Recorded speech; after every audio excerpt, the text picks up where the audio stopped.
How many days late from your period should pass before you should start to worry? The answer to your question depends partly on how regular your period is.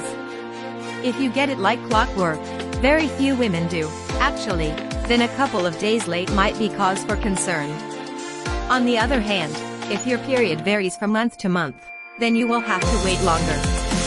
The time from ovulation to period is a stable 13 to 15 days, while the first half is where the variability is. The problem is that you don't know when you ovulate, although there are ways to tell when that occurs.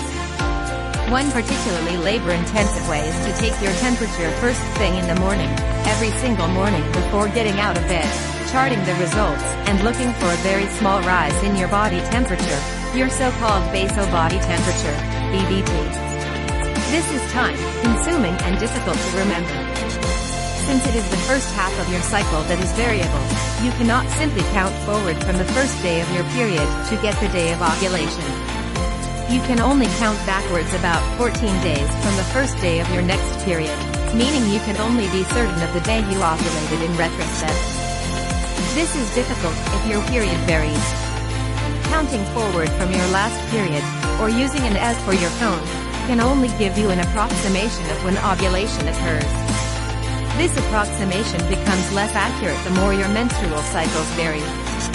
Pregnancy tests on the market today are very sensitive, becoming positive within a few days of implantation. For example, the first response early result test can become positive at a concentration of pregnancy hormone, HCG, of 6.3 mg/ml.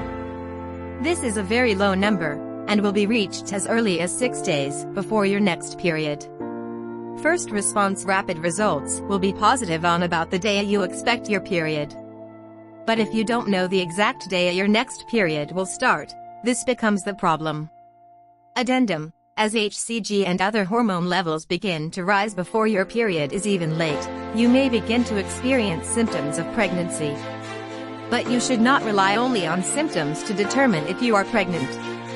Buy a pregnancy test, read the instructions, do the test only once per day on a first morning urine specimen, and if you are unsure, wait until tomorrow to repeat the test. Any line in the T portion means it is positive.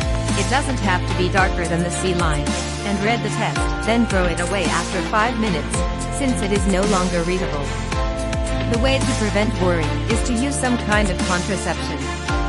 This is assumed to mean birth control pills, but that is absolutely not your only option.